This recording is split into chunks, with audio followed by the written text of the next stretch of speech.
Ilha, a nossa ponte aérea, Raniele Veloso, correspondente Meu Norte. Olá, Raniele, boa tarde. Boa tarde, Amadeu, e a todos que nos acompanham ao vivo, direto de Brasília. Tempo nublado e temperatura alta no Congresso, hein? A prisão de Daniel Silveira, deputado pelo Rio de Janeiro, deu o que falar. Quais são os desdobramentos até agora, Raniele? Está dando o que falar, sim, Amadeu. Nesse momento, o presidente da Câmara, Arthur Lira, ele está reunido com o colégio de líderes, todos os líderes dos partidos da Câmara, para decidir logo mais na sessão o que farão sobre a prisão do deputado Daniel Silveira, do PSL do Rio de Janeiro, se irão manter ou não. A palavra final é da Câmara dos Deputados. Há várias hipóteses, inclusive de uma resposta política. A preocupação de muitos parlamentares é que eles não abram precedente para outros casos envolvendo aí a prisão de outros deputados futuramente. Também há uma preocupação de comprar uma briga que não é da maioria dos parlamentares com o STF. Eles não querem criar esse clima de instabilidade com o judiciário. Aqui tem deputado que acha que foi um ataque ao parlamento, como o Marco Feliciano, do Republicanos de São Paulo, mas há também quem discorde. Vamos ver primeiro esse vídeo que ele gravou para a gente. Com todo o respeito que eu tenho ao Supremo Tribunal Federal do Brasil, eu preciso dizer que foi gravíssimo o ataque do ministro Alexandre de Moraes ao parlamento brasileiro. Prender o deputado federal Daniel Silveira por suas opiniões é rasgar a Constituição Federal e atentar contra a democracia. Tá aí também o presidente da Frente Parlamentar de Segurança, capitão Augusto, ele que é do PL de São Paulo, também se pronunciou e disse que essa decisão liminar e monocrática de Alexandre de Moraes é ilegal, foi uma prisão arbitrária. Outros parlamentares também se manifestaram nas redes sociais, nós temos aí inclusive os posts.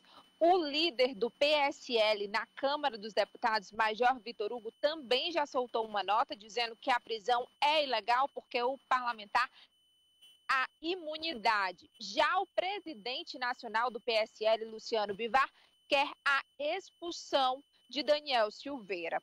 Há também uma possibilidade de um acordo sendo costurado para que os ministros do STF não formem maioria para a manutenção da prisão de Daniel Silveira e que ele seja punido no Conselho de Ética da Câmara dos Deputados. Mas também, Amadeu, os deputados da oposição estão se unindo para pedir também a cassação de mandato de Daniel Silveira. E o deputado federal Merlong Solano, do PT do Piauí, ele tem uma outra análise sobre esse caso, são várias interpretações. Ele acredita que foi uma estratégia para desviar o problema atual do Brasil, que é a escassez das vacinas. Vamos ver.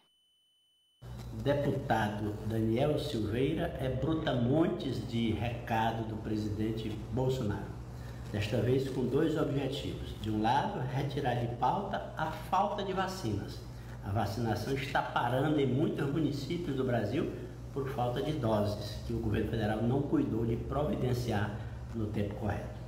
E de outro lado, ele testa a democracia, agredindo mais uma vez a honra do Supremo Tribunal Federal e seus membros e a própria existência desse poder que é base na Constituição Democrática brasileira.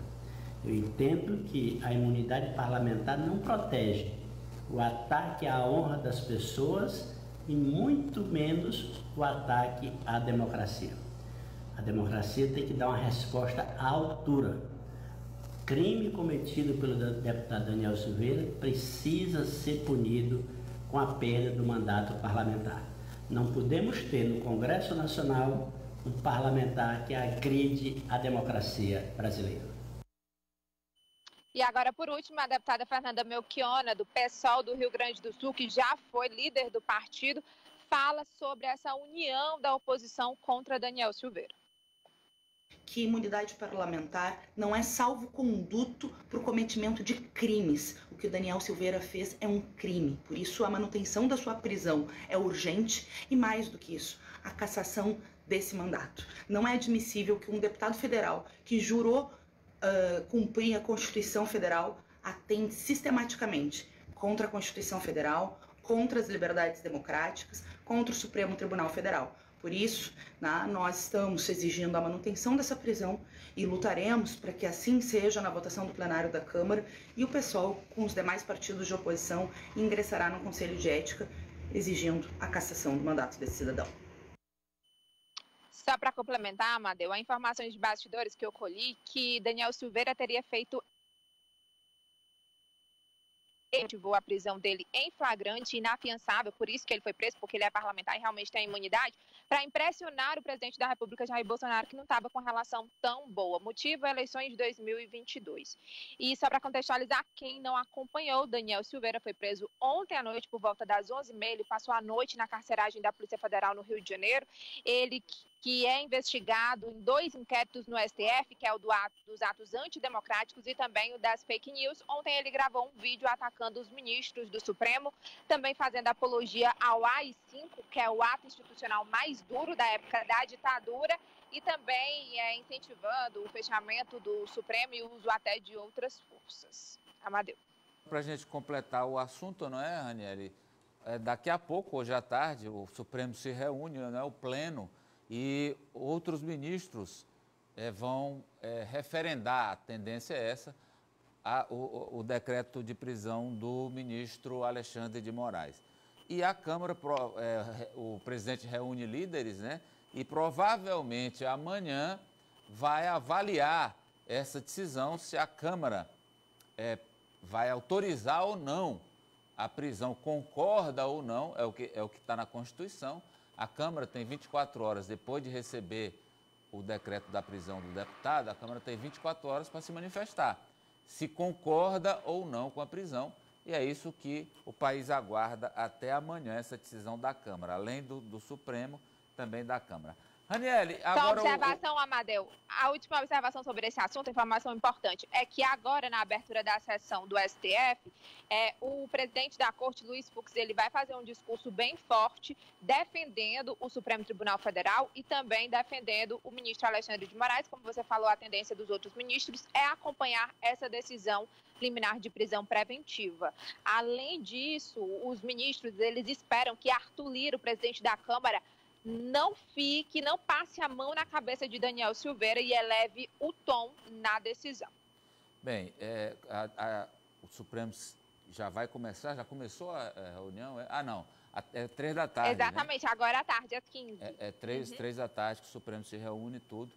E, olha, minha gente, pode procurar nas democracias mundo afora, que nas Américas tem lá os Estados Unidos, uma referência, mas na Europa você tem democracias parlamentares lá, Reino Unido, Alemanha, você tem Portugal, pode ver. É fundamento de qualquer país que vive democraticamente o respeito à Corte Suprema. No nosso caso, o Supremo Tribunal Federal. Porque são eles, esses 11 ministros, que, em última instância, definem os embates, sejam eles ideológicos, políticos. No final, todos esses embates são decididos pela Corte Suprema e de lá não há mais recurso.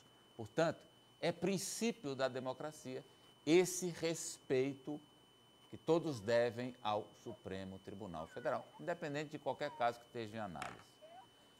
Bem, hoje também tem uma reunião importante, que vai começar às 3 da tarde também, entre os governadores e o ministro Pazuello. A questão é vacina e manutenção de leitos de UTI, Ranieri? Sim, Amadeu, como havia antecipado no início da semana, trouxe aqui esse tópico para vocês, é que o governador Wellington Dias agendou essa reunião com o ministro da Saúde, Eduardo Pazuello, via presidente do Congresso, o senador Rodrigo Pacheco, que intermediou, porque estava difícil até manter contato com o ministro da Saúde. E realmente, os temas principais são esses. Às 15 horas, eles irão levar a cobrança do pagamento imediato das UTIs e também dos leitos clínicos para atender os pacientes com Covid-19.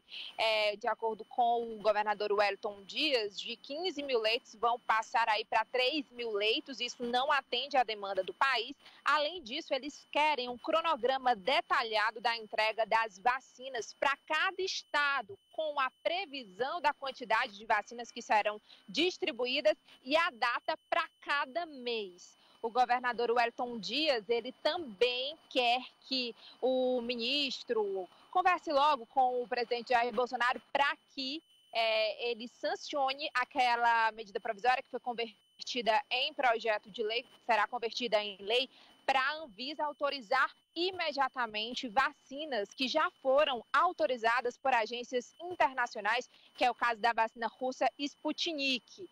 O governador Wellington Dias falou comigo, disse que a expectativa é boa para essa reunião, que essas demandas sejam atendidas. Enquanto os governadores estão aí mantendo esse diálogo, a Confederação Nacional dos Municípios, em nota ontem, disse que a troca do ministro Pazuello é urgente e necessária, que o ministro não está sabendo conduzir essa crise, assim como a Frente Nacional dos Prefeitos, que atribui a escassez das vacinas à forma de como o governo federal está conduzindo essa crise.